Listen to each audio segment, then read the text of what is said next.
welcome back to my YouTube channel. I'm so happy to have you here.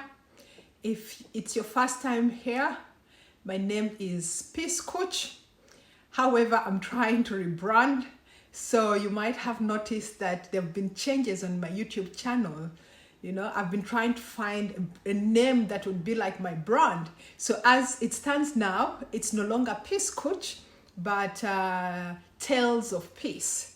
And Tales of Peace, basically like stories of peace.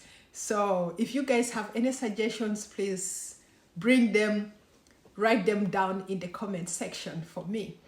And so if you're new here, you're most welcome. And those who have always been here with me, who have subscribed, I appreciate you so much. So, well, today, let's jump right in. Today, I thought, let me do a video about the misconception people back home. And when I mean people back home, because now I live in Denmark and I come from Uganda. So when I say people back home, I mean people, friends and family back home in Uganda. And of course, I'm very sure with this video, there will be other people who can relate to this, especially people coming from the different African countries, because we more or less have the same culture. So I thought it would be fun to do this. And one of the reasons I'm also doing this, because I get a lot of SMSs in my Facebook. People write me lots of things saying they need help and all that. So that kind of motivated me to try and look into this. So one of the misconceptions people have about us who are living abroad is we don't struggle. People think that us who live abroad, life is so easy for us, we don't struggle, and that is not true, people. It's not true. We also struggle.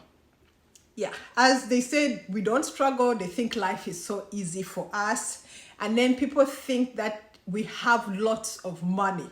We have lots of money to the extent that when they have a problem, we should be able to just solve their problems just like that. And that's not true. We people abroad, we actually work so hard. Every single cent, we work really, really hard for it. And for us to be able to help sometimes, you have to come into the budget.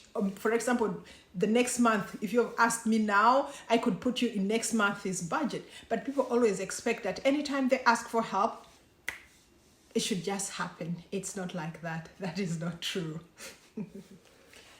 As I said, people think that we have lots of money and we should be able to just solve their problems any day, anytime. And it's so strange. People forget that we are just like them. We have a family. We have our own friends. So you find that somebody I have never met, just because we are Facebook friends or Instagram or wherever it is, somebody is DMing you, giving you their whole problems, putting all their problems on the table for you. Like, girl, you don't have, girl or boy, you don't have friends, family, people close to you. Of course, I understand sometimes it's very difficult for us to come out and sometimes share problems with our relatives or family because we're kind of ashamed. But please start from there. And I'm not saying this because I'm being mean. I don't want to help, but sometimes it's overwhelming. If I was to help everybody that comes into my DM, then I'll never have money to take care of my own family, to take care of my own children, you know? So please, it's not a good habit. Let's try to think about it. And another thing, yes, I'm using my iPad here. Another thing, people think that we have access to donors, to scholarships, just because we live abroad. So many times people have contacted me and people are like, hey, I am starting out this NGO. I'm starting up this foundation. I have this charity. Can you please not get me some donors? Can you please, you know? And I'm like, oh my God, just because I live abroad does not make me any different from you, you know? Just like you can go online and figure out where these donors are, you know? So I live abroad and I'm putting it out there. I don't have access to donors. I don't have access to these scholarships. For example, with scholarships, you have to write in, you have to look for it yourself. I can't get you scholarships just because I live abroad. I'm just a tiny piece of the puzzle that lives abroad. There's so many other people, there's so many branches, so you don't expect me to just move from here, get you scholarship. It doesn't work like that.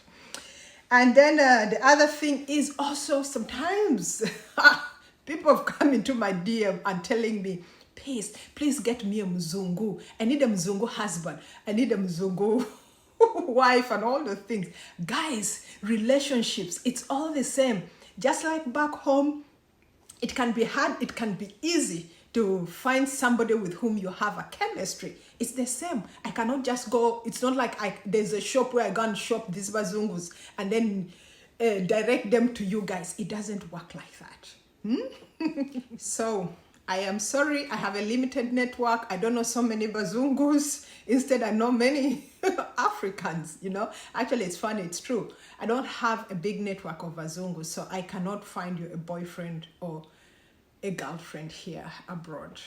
There are many dating sites. Please use that, you know, and see if you'll find somebody with whom you have a chemistry, with whom you can connect.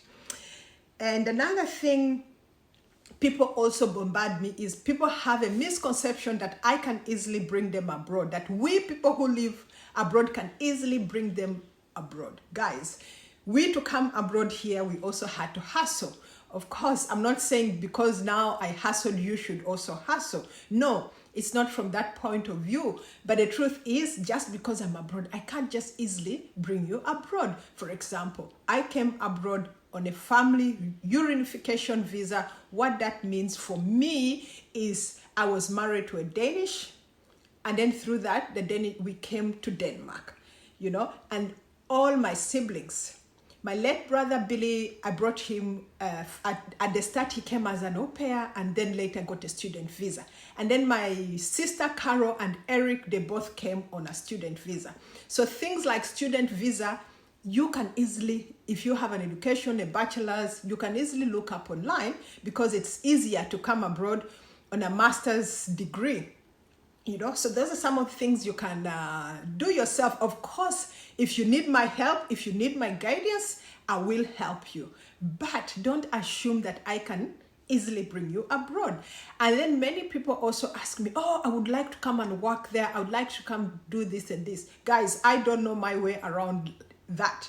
It's very hard to get a working visa. And for you to come here on a working visa, you must be coming to do something that not so many Danes are skilled at doing.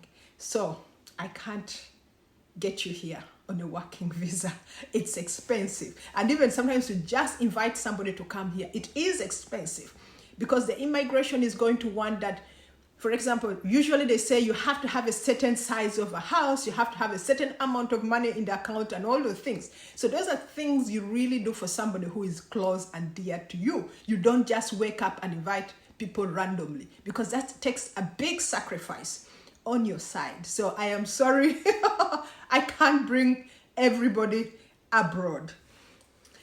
And then the other thing is, just because we live abroad, people have the misconception that because I'm nearer here, I can easily buy them whatever they want on the web and send them. And shamelessly, some of people will ask you to do this using your own money. They are not sending you money to order these things for them, you know. And also, this is something you don't do for everyone, you know. These are things you do for your close friends and your close families. And of course, I might do it for other people, but you need to send me money beforehand and then I can order it.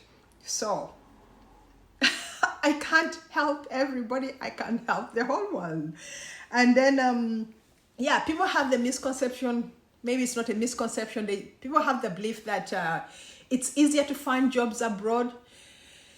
Yeah, I would say yes or no. It depends on what kind of job that you want. So, I don't know, even cleaning jobs, it's not easy. Of course, the jobs are there, you can't get them. But sometimes you need a network also. So I can't easily find you a job. Yeah, it is. overall, I would say that the good thing about living abroad, and especially in Denmark, they have a minimum wage policy. So whichever job that you get, you can easily and comfortably live on. Unlike back home, there are certain jobs you work yourself off and still you can't manage to pay all your bills. Yeah. And then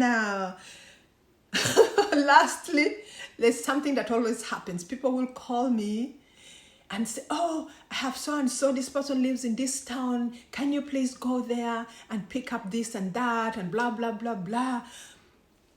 People, it's like if you're living, let me say where, in Russia, Mire, and I call you from here and telling you, please, can you go travel and go to Arua and pick this and that, you know?